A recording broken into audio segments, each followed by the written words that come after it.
अवधूत चिंतन श्री गुरुदेव दत्त. गुरुचरित्र ग्रंथाचे 4 अध्याय आपण आत्तापर्यंत बघितलेत आणि आज आपण अध्याय 5वा बघणार आहोत. तर मी काही ओव्या आणि काही मध्ये अर्थ अशा तऱ्हेने आपण गुरुचरित्र वाचत चाललो आहे. त्याची सुरुवात करतो. आधी श्री गणेशाला नमस्कार करा. भगवान श्री दत्तात्रेय, श्री स्वामी समर्थ महाराज आणि सर्व अवतारांना नमस्कार करून आपण पुढे निघूया. आज श्री गणेशाय नमः. नामधारक भक्तासी सांगे सिद्ध विस्तारसी अवतार झाला मानुषी भक्तजन तारावया. ऐक भक्ता नामधारका अंबरीश कारणे विष्णू देखा अंगीकारिले अवतार ऐका मानुषी नाना रूप घेत असे. तर ते सिद्ध सांगतायत नामधारकाला की भगवंताने अंबरीशा कारणासाठी अंबरीश ऋषीचं आपण जे विप्राचं जे वर्णन वाचलं 3ऱ्या अध्यायात त्याच्याप्रमाणे 10 वेळा परमेश्वराने अवतार घेतले. मत्स्य कुर्म वराह देख नाना नराचा देह सिंहाचे मुख म्हणजे नरसिंह अवतार. वामन रूप झाला भिक्षुक झाला ब्राह्मण क्षेत्रकर्मी म्हणजे परशुराम झाला. दशरथीचा कुळी जन्म प्रख्यात अवतार श्रीराम राजा होणे मागुती जन्म गवळ्या घरी गुरे राखी म्हणजे भगवान श्रीकृष्ण. वस्त्रे फेडून झाला नग्न बौद्धरूपी झाला आपण होनी कलंकी अवतार जण तुरुंगारूढ काय आवडी. नंतर बौद्ध अवतार झाला आणि कल्की अवतार होईल. तो घोड्यावर आरूढ होऊन पराक्रम करेल. नाना प्रकार नाना वेश अवतारधरी ऋषिकेश तारावया भक्तजना सदुष्ट हनन करावया. असे नाना अवतार घेऊन दुष्टांचं हनन म्हणजे दुष्टांचा विनाश करण्यासाठी भगवंत अवतार घेत राहतील. द्वापारांती झाला कली अज्ञान लोक ब्राह्मण कुळी आचारहीन होऊनी प्रबळी वर्तती महिमा कलियोगी भक्तजन तारणार्थ अवतार धरी श्री गुरुनाथ सगळा कारणे भगीरथ आणि गंगा भूमंडळी तैसे एक विप्रवनिता. आपण कलिच युगाचं वर्णन वाचलेलं आहे त्यामुळे परत मी त्याच्यात जात नाही. भक्तजन तारणार्थ अवतार धरी श्री गुरुनाथ. श्री गुरुनाथ म्हणजे भगवान दत्तात्रेय यांचा जन्म आपण अध्याय 4 जो होता त्याच्यात अभ्यासला आणि त्याचा आनंद घेतला. आता ते भगवान दत्तात्रेयाने कलियुगात धर्म संस्थापनार्थ जे अवतार घेतले त्यांचं वर्णन आपण ह्याच्यापुढे बघणार आहोत. सगळ्या कारणे भगीरथ आणि गंगा भूमंडळी. सगळ्यासाठी भगीरथाने जशी गंगा भूमंडळी आणली तैसे एक विप्रवनिता. जसं त्या प्रकारे गंगा भूमंडळी म्हणजे आधी गंगेचा निवास कुठे होता, स्वर्गीय होता. मग तो भूमंडळावर आला कशासाठी तर कोणतरी निमित्त झालं, भगीरथामुळे आलं गंगा. तशाच प्रकारे दत्त महाराजांचा अवतार पृथ्वीवर होण्यासाठी जी ब्राह्मणी आहे विप्रवनिता म्हणजे ब्राह्मणी. आराधी श्री विष्णू दत्ता तिचे उदरी अवतार धरिता आश्चर्य झाले परियेसा. ती भगवान दत्तात्रेयांची आराधना करायची, भगवान विष्णूंची आराधना करायची. विष्णू दत्त म्हणजे काय, दत्त महाराजांचा जन्म हा भगवान श्री विष्णू महाविष्णूने घेतलेला अवतार. आराध्य विष्णू दत्ता तिचे उदरी अवतार धरिता आश्चर्य झाले परियेसा. तिच्या पोटी त्यांनी जन्म घेतला आणि कलियुगातला पहिला अवतार श्रीपाद श्रीवल्लभ जन्माला आले. अवधूत चिंतन श्री गुरुदेव दत्त. दिगंबरा दिगंबरा श्रीपाद वल्लभ दिगंबरा. तर पिठापूर पूर्वदेशी होता ब्राह्मण उत्तम वंशी अपस्तंभ शाखेसी नाम आपळ राजा जाण त्याची भार्या सुमता. पिठापूर एक ब्राह्मण होता.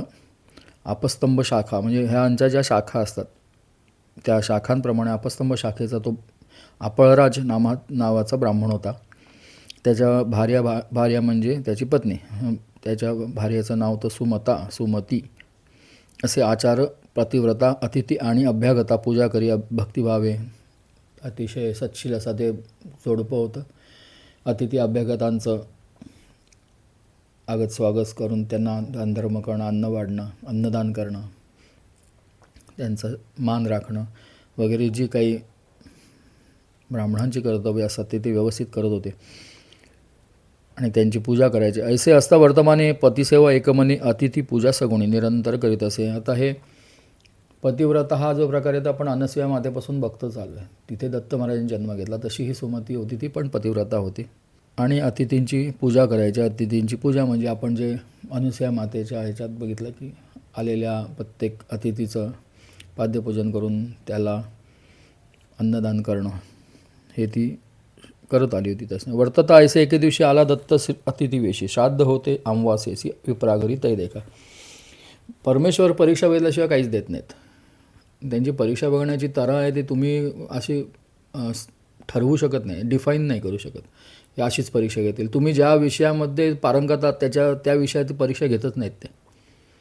तुम्ही जिथे वीक आहात, तुमची विचारसरणी जिथे कमकुवत आहे, अशाच बाबतीत ते परीक्षा घेत असतात. तो काळ होता, तो आत्ताचा काळ नाही आहे. आत्ताच्या काळी पण तेच चालतं. आत्ताचा काळ आणखीनच विचित्र आहे.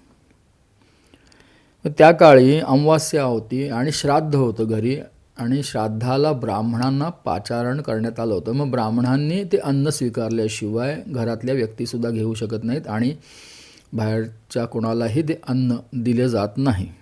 अशी त्या काळी एक कर्मठ म्हणा, काही म्हणा, प्रथा होती. आणि महाराज जे काय असतात ना, ते महाराज आणि कर्मठ प्रथा ह्याच्यामधला फरक हाच आहे की कर्मठ प्रथा ज्या प्रतिपादन करणारा जो वर्ग आहे तो आपणच साक्षात भगवंत आहोत अशा प्रकारे सांगत असतो, पण भगवंत त्याच्याबरोबर विरुद्ध आचरण करून आपल्या मनावर ते बिंबवत असतात की असं काही नाही. श्राद्ध होते अमावास्येसी विप्रा घरी तै देखा न जेविता ब्राह्मण घरी दत्ता भिक्षा घाली ते नारी दत्तात्रेय साक्षात्कारी प्रसन्न झाला त्यावेळी. ब्राह्मण न येता दरवाजात भगवंत उभे राहिले आणि अतिथीच्या वेशात आले आणि ओम भवती भिक्षां देही म्हणाले. त्यांना बघून अतिथी आला म्हणून तिने ब्राह्मण जेवले नाहीत वगैरे जे काही कर्मठपणा आहे तो ठेवला बाजूला आणि तिने जाऊन त्यांना भिक्षा घातली. काळ कुठला तो लक्षात घ्या. तुम्ही आत्ता केलेलं तर तुम्हाला कोण विचारणार पण नाही. त्या काळी आणि तिथे किती असतील ब्राह्मण त्या गावात, त्यांच्या दृष्टीने ही गोष्ट अमान्य अशी होती. त्रैमूर्तीचे प्रसन्न झाला त्यावेळेला भगवान दत्तात्रेय प्रसन्न झाले. असं त्रैमूर्तीचे रूप घेऊन स्वरूप दाविली अतिगहनी पतिव्रता धरून धावनी चरणी नमस्कारी मनोभावी. आता इथे त्यांनी 2 ओळीत जो विषय सांगितला आहे तो श्रीपाद श्रीवल्लभ चरित्रामृतामध्ये पूर्ण मोठा असा अध्यायात सांगितला गेलेला आहे आणि खूप डीपमध्ये सांगितलं आहे. काय झालं, त्यावेळेचं वातावरण काय होतं, कशी परिस्थिती होती, हे सगळ्याचं वर्णन केल्यामुळे तिथे तो प्रसंग नीट समजतो. इथे 2 ओळीमध्ये तो प्रसंग सांगितल्यामुळे तुम्हाला त्याचं महत्त्व कळणार नाही आहे, हे नीट लक्षात घ्या. एक छोटं गाव आहे, तिथे सगळे ब्राह्मण आणि इतर काय म्हणतो आपण ते ज्ञातीचे लोक असतील. तिथे ब्राह्मणांचे आचरण सगळं जसं सांगितलं त्याप्रमाणे जाणारे लोक. आणि एका व्यक्तीने जरासं वेगळं वर्तन केलं तर त्याच्यावर बहिष्कार घालण्याची त्या काळी पद्धत होती. ज्ञानेश्वरांच्या बाबतीत आपण बघितलं आहे तसं. हे तर ज्ञानेश्वरांच्याही खूप आधीची गोष्ट. तर तिने त्यांना भिक्षा घातली म्हणून त्रैमूर्तीचे रूप घेऊन स्वरूप दावी आली अति गहनी पतिव्रता धावनी चरणी नमस्कारी मनोभावे. तिने भिक्षा घालताच महाराज प्रसन्न झाले आणि त्यांनी साक्षात दर्शन तिला करवलं. आपण कोण आहोत त्याचं काय भाग्य असेल बघा. ते बघून ती ब्राह्मणी धावत गेली आणि तिने त्यांचे चरण धरले आणि तिने नमस्कार केला. दत्तात्रेय म्हणे तेसी माग माते इच्छेसी जे जे वासना तुझे मानसी पावसी त्वरित म्हणत असे. महाराजांनी सांगितलं तुला काय भावं ते माग. ऐकून स्वामीचे वचन विप्रवनिता करी चिंतन विनवित असे करत वय जोडून नानापरी स्तवनिया. ते सगळं ऐकल्यानंतर तिने त्यांचं स्तवन केलं आणि तिचे अश्रू थांबत नव्हते त्यावेळेला. आणि त्यांनी सांगितलं जेव्हा काय पाहिजे तुला विचारलं तेव्हा हात जोडून ती म्हणे जय जय जगन्नाथा तू तारक भवासी तत्वता माझे मनी असे जे आरता पुरवावी ते देवराया. तू कृपाळ सर्वांभूती वेदपुराणे वाखाणी ते केवी वर्णावी तुझी कीर्ती भक्तवत्सला कृपानिधी. तिने आधी त्यांची सुरुवात केली स्तुती करायला. तुम्ही कृपाळू आहात, तुमचं वर्णन वेदपुराण पण करू शकत नाही अशी तुझी कीर्ती आहे. तू भक्तवत्सल आहेस, तू कृपानिधी आहेस, मिथ्या नव्हे तुझा बोल. जे का ध्रुवासी दिले पद अढळ बिभीषणासी लंकास्थळ देऊनी राज्य समर्पिले. तुझे बोल कधी मिथ्या जाणार नाही, मिथ्या म्हणजे खोटं होणार नाहीत. तू ध्रुवाला पण अढळ पद दिलंस, तू बिभीषणाला लंकास्थळ दिलंस. भक्तजना तू आधार तया लागी धरसी अवतार ब्रिद असे चराचर 14 भुवना माजारी. तू भक्तजनांचा आधार आहेस आणि तुझं ब्रीद जे आहे ना तोच आम्हाला आधार आहे. ब्रीद काय आहे त्यांचं? भक्तवत्सल भक्ताभिमानी राजाधिराज योगीराज परब्रह्म सद्गुरू श्री स्वामी समर्थ महाराज की जय. ते भक्तवत्सल आणि भक्तांचा अभिमान बाळगणारे आहेत, भक्तांचा सांभाळ करणारे आहेत. आता मातेवर देसी वासना असे माझे मानसी, न व्हावे अन्यथा बोलासी कृपानिधी देवराया. आता तुम्ही मला सांगितलं आहे तुला काय हवं ते माग. आता तू मागे नको फिरू. माझे मनीची वासना पुरवावी जगत जीवना अनाथ रक्षका नारायणा म्हणून चरणा लागत असे. माझी वासना, माझ्या मनात जी आहे इच्छा ती तुम्ही पूर्ण करावी. वासना म्हणजे इथे इच्छा या अर्थाने धरा. ऐकून तिचे करुणा वचन संतोषला त्रयमूर्ती आपण कर धरीला आश्वासन सांग जननी म्हणत असे. किती हुशार आहे ते बघा महाराज, हसू येतं मला. त्याने तिचा हात धरला आणि ते म्हणाले सांग जननी, आई तुला काय हवं ते माग म्हणाले. किती हुशार आहेत बघा, सगळं त्यांना माहिती. त्यांच्यापासून लपलं असं काहीच नाही जगामध्ये, कळलं की नाही. तो बोलली पतिव्रता स्वामीजी निरोपेले आता जननी नाम मज ठेविता करा निर्धार याच बोला. ती म्हणाली मला तुम्ही आई म्हणून हाक मारलेत ना, हाच तुमचा बोल खरा करा. मज पुत्र झाले बहुत नवीत स्थिर उपजत मृत जे वाचले आता असत अक्षहीन पादहीन. ते म्हणाले ती ब्राह्मणी म्हणाली मला मुलं खूप झाली मला, पण कोणी स्थिर नव्हतं, म्हणजे अकाली मृत्यू पावले. 2 जे वाचले त्यातलं एक अक्षहीन म्हणजे डोळे नाहीत, आणि एक पादहीन म्हणजे पांगळा आहे.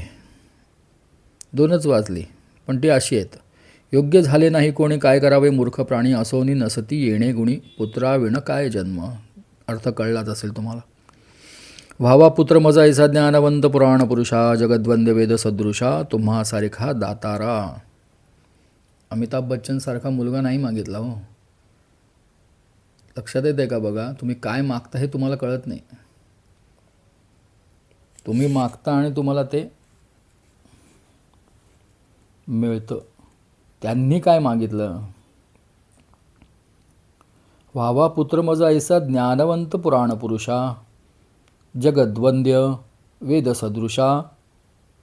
आता इन्व्हर्टेडमध्ये बघा, तुम्हा सारखा दातारा. तुमच्यासारखा वेदवंद्य ज्ञानवंत पुराण पुरुष जगद्वंद्य वेद सदृश असा जो पुत्र मला हवा. त्यांच्यासारखा म्हणजे कोण होऊ शकेल. तेच नाही का. ऐकून तिचे वचन प्रसन्न झाला दत्त आपण पुढे असे कार्य कारण दीक्षार्थ भक्तजनांसी.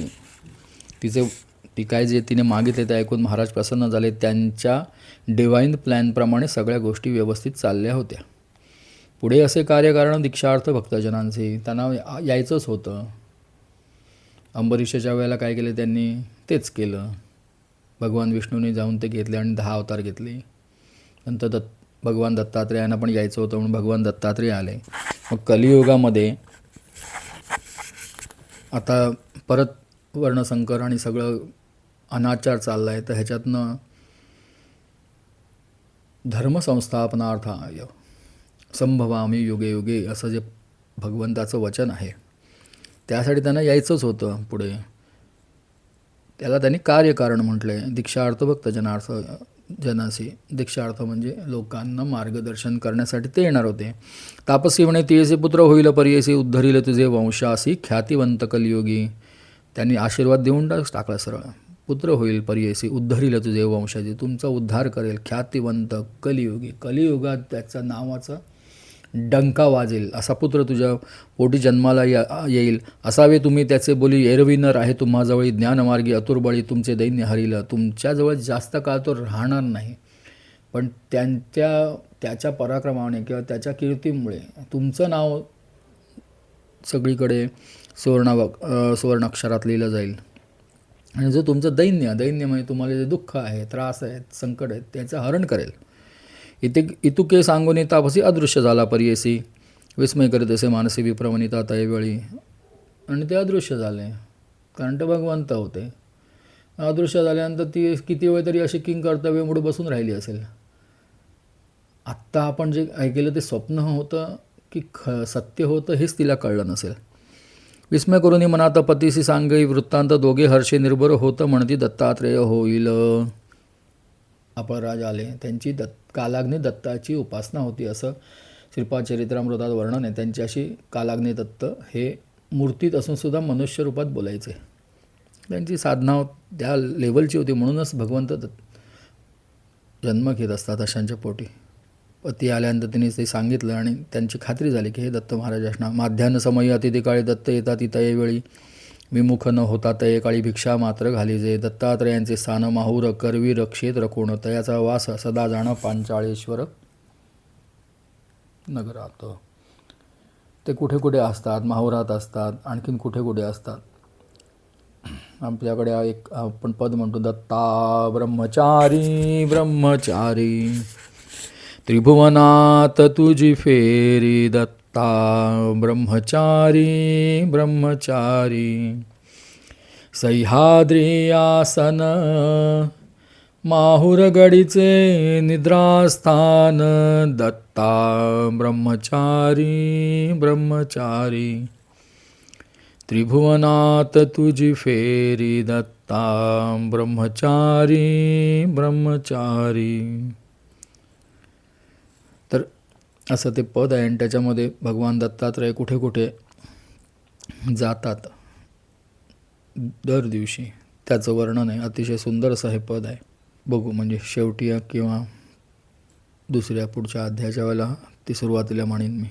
नानावेश भिक्षुकरूप दत्तात्रेय येती साक्षेपन पुसता मज निरोप भिक्षा घाली म्हणत असे. विप्रस्त्री म्हणे पतीसी आजी अवज्ञा केली तुम्हासी ब्राह्मण न जेविता आपण त्यासी भिक्षा पावली म्हणत असे. ती म्हणाली मी आज ब्राह्मणांसाठी न थांबता भिक्षा घातली. ऐकून सतीच्या बोला विप्रमनी संतोषला म्हणे पतिव्रते लाभ झाला पितर माझे तृप्त झाले. आता हे बघा, ह्याला ज्ञान म्हणतात. अज्ञान वेगळं आणि ज्ञान वेगळं. ब्राह्मणांना का घालायचं तर पितरांना ते अन्न पोहोचावं म्हणून. पण जिथे साक्षात भगवंत येऊन तुमच्याकडनं भिक्षा स्वीकारून जातो ते पितरांपर्यंत नाही जाणार का. आपण राज म्हणाले ऐकून सतीच्या बोला विप्रमनी संतोषला म्हणे पतिव्रते लाभ झाला पितर माझे तृप्त झाले. करावे कर्म पितरांच्या नामी समर्पावे विष्णूसी आम्ही. पितरांसाठी कर्म करायचं आणि ते विष्णूला समर्पण करायचं. विष्णू म्हणजे भगवान विष्णूनं साक्षात करे येऊनी स्वामी भिक्षा केली आम्हा घरी. आपण असं द्रविडी प्राणायाम करायचा, ब्राह्मणांना जेवू घालायचं आणि ते कर्म आपण विष्णूंना अर्पण करायचं. तर भगवान विष्णूंनी डायरेक्ट येऊनच आपल्याकडनं ते स्वीकारले अन्न. कृतार्थ झाले पितृगुण समस्त निर्धारे झाले मार्गस्थ. साक्षात विष्णू भेटले दत्त त्रयमूर्ती अवतार. याच्यात श्रीपाद चरित्रामृतात ना ते सांगितलं. मग ते जे ब्राह्मण होते ना, तुम्ही ब्राह्मण न जेवता तुम्ही डायरेक्ट भिक्षा केली म्हणालात ना, ते कर्मठ ब्राह्मण. त्यांना जेवायला नाही मिळालं की नाही, किंवा मिळालं होतं ते नंतर मग त्याचा राग मानायचा, त्रास द्यायचा, ते सगळं तिथे येतं. इथे त्यांनी तेवढं घेतलं नाही, बरं केलं. एक कृतार्थ झाले पितृगुण समस्त निर्धारे झाले स्वर्गस्थ. साक्षात विष्णू भेटले दत्त त्रयमूर्ती अवतार. धन्य तुझी माता पिता जे वर लादली समुख्य आता. पुत्र होईल निभ्रांता न धरी चिंता मानसी. आपण राजयंतीचं कौतुक केले की तुझ्यावरचे संस्कार किती सुंदर आहेत की त्याच्यामुळे तुझ्याकडनं हे सत्कार्य घडलं आणि आता तू काळजी करू नकोस, भगवंत नक्की तुझ्या पोटी जन्म घेतील. हर्षी निर्भर होऊन राहिली दोघी निश्चिंत मनी. होती झाली गर्भिणी विप्रस्त्री पर्यायसा ऐसे नवमास क्रमोनी. प्रसूत जा हली शुभदिनी विप्रे स्नान करून केले जातकर्म त्यावेळी. त्याप्रमाणे ती गरोदर राहिली आणि त्यांनी जे काही जातकर्मादी संस्कार ते केले. मिळवणी समस्त विप्रकोळी जातक वर्तविती त्यावेळी. म्हणती तपस्वी होईल बळी दीक्षा करता जगद्गुरू साक्षात भगवान दत्तात्रेयाने. भरवून येतं आम्हाला असं ऐकलं की वाचताना हे भान राहत नाही की आपण रेकॉर्डिंग करतोय मग असा आवाज होता का म्हणे. अवधूत चिंतन श्री गुरुदेव दत्त. दिगंबरा दिगंबरा श्रीपाद वल्लभ दिगंबरा दिगंबरा दिगंबरा श्रीपाद वल्लभ दिगंबरा.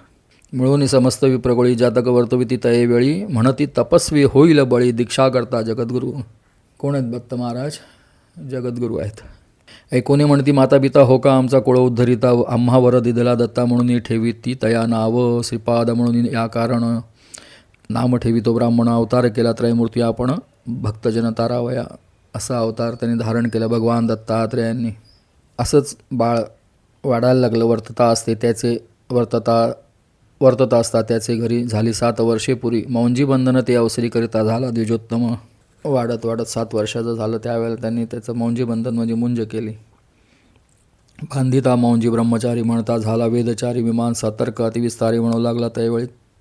हे वर्णन आपण करू नये. कळलं का? मला असं वाटतं ना भगवंत आले जन्माला म्हटल्यानंतर पुढचं काही आपण बोलूच नाही. उगाचच त्यांचं वर्णन करत त्यांनी वेद म्हटले, हे म्हटलं. भगवंत जन्माला आलं की सगळं संपलंच की त्याच्यातून पुढे काय.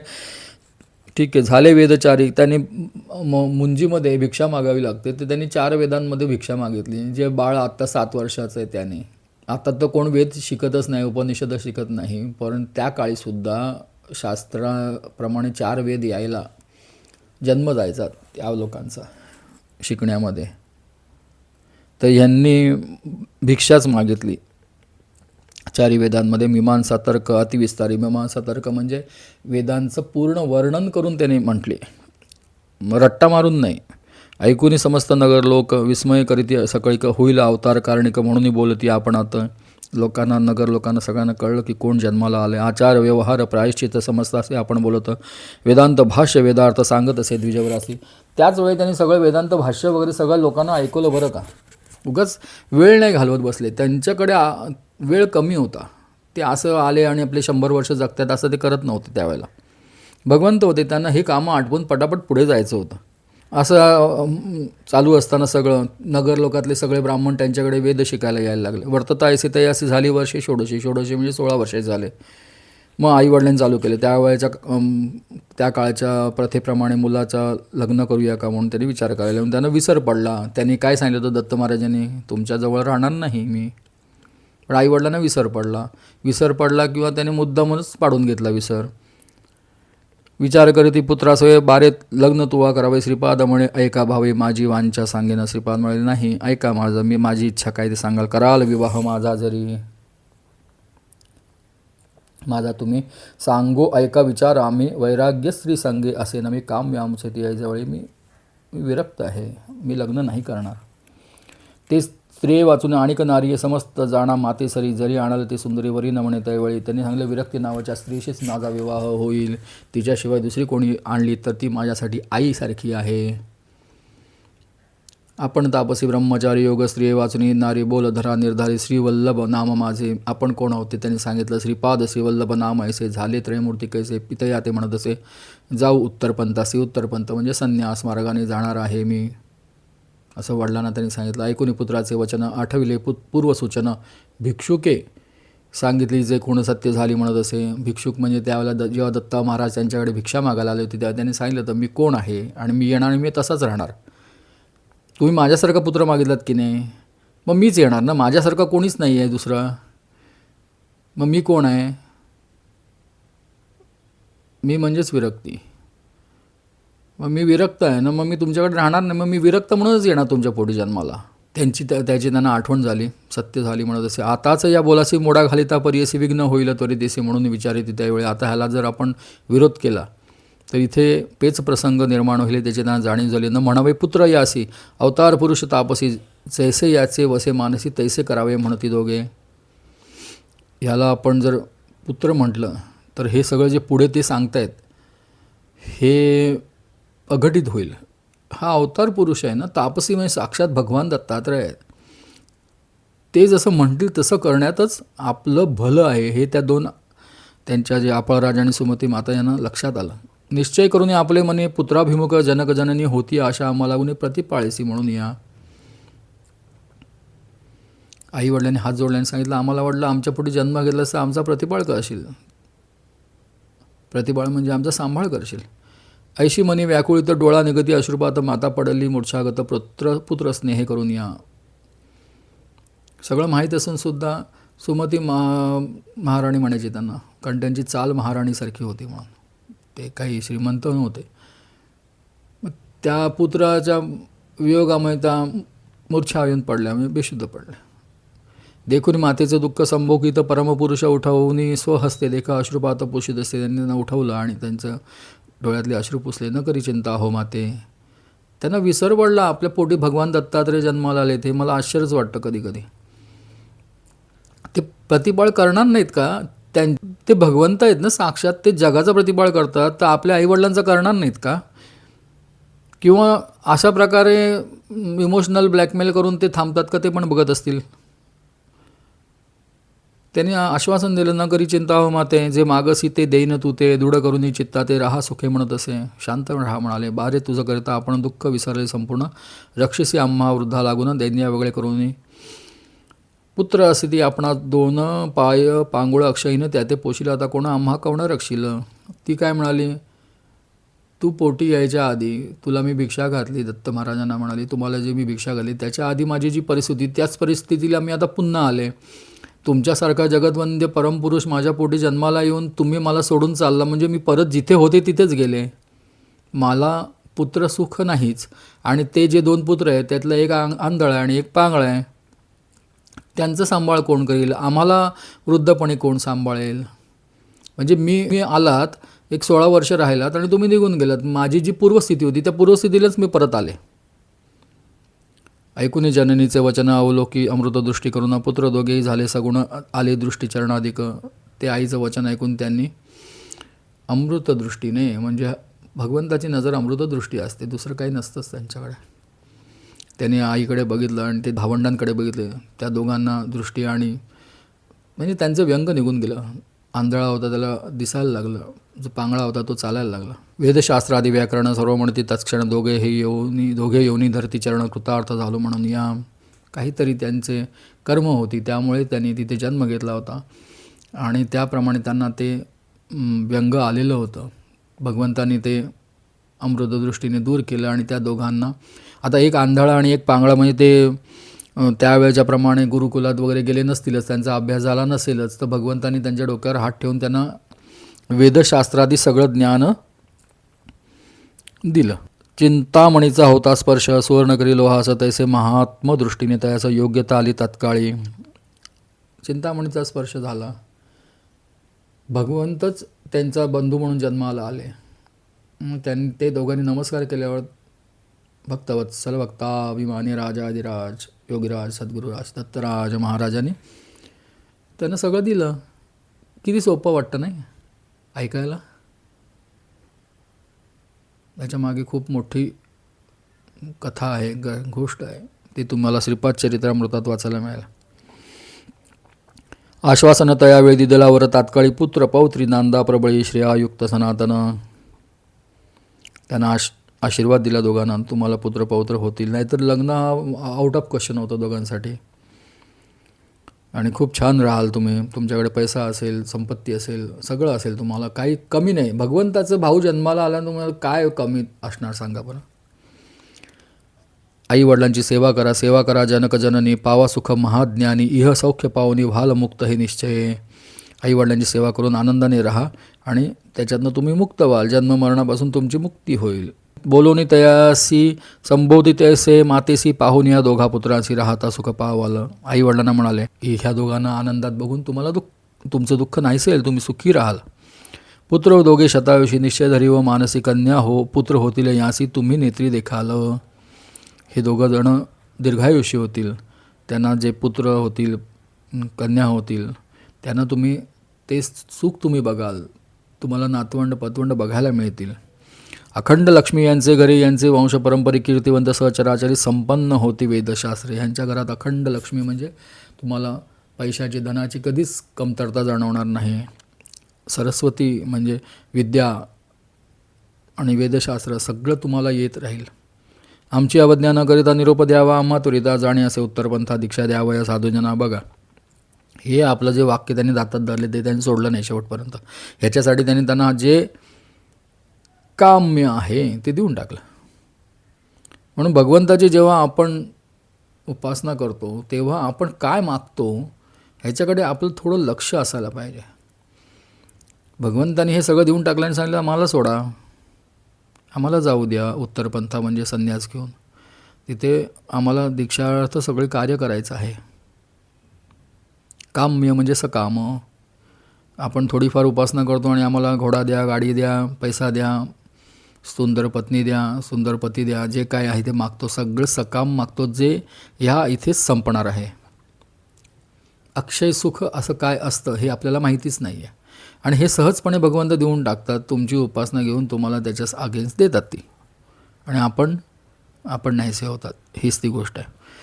आमची आता अवज्ञा करू नका, आम्हाला जायला निरोप द्या म्हणजे परवानगी द्या.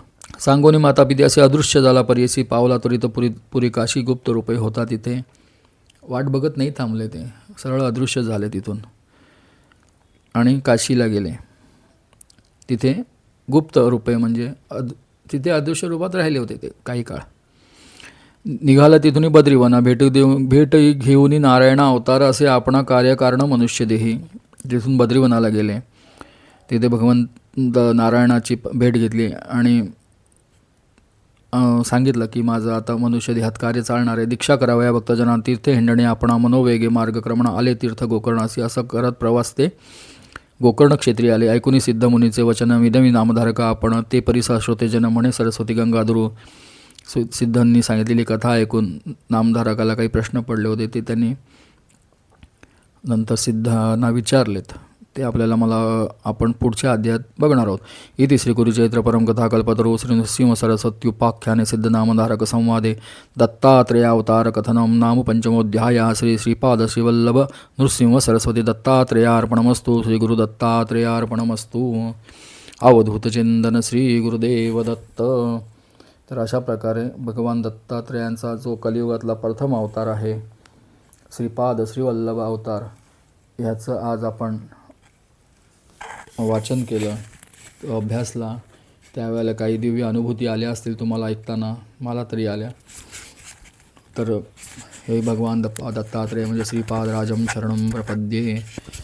अवधूतचिंतन श्री गुरुदेव दत्त. दिगंबरा दिगंबरा श्रीपादवल्लभ दिगंबरा. काषाय वस्त्रं करदण्डधारिणं कमण्डलुं पद्मकरेण शङ्खं चक्रं गदाभूषितभूषणाढ्यं श्रीपादराजं शरणं प्रपद्ये. औदुम्बरकल्पवृक्षकामधेनुश्च सङ्गमः चिन्तामणिगुरोपादो दुर्लभो भुवनत्रये. कृते जनार्दनो देवस्त्रेतायां रघुनन्दन द्वापरे रामकृष्णौ च कलौ श्रीपादश्रीवल्लभः. श्रीपादश्रीवल्लभार्पणमस्तु. अवधूतचिन्तन श्रीगुरुदेवदत्त. दत्ता ब्रह्मचारी ब्रह्मचारी त्रिभुवनात तुझी फेरी. दत्ता ब्रह्मचारी ब्रह्मचारी सह्याद्री आसन सह्याद्री आसन माहुरगडिये निद्रास्थान माहुरगडिये निद्रास्थान.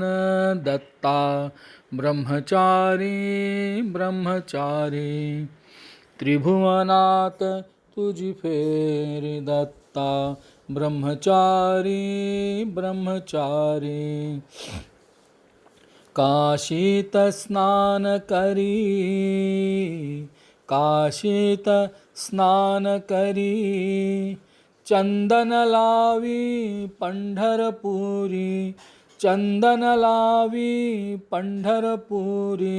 दत्ता ब्रह्मचारी ब्रह्मचारी त्रिभुवनात तुझी फेरी. दत्ता ब्रह्मचारी ब्रह्मचारी कोल्हापुरी फिरे झोळी कोल्हापुरी फिरे झोळी.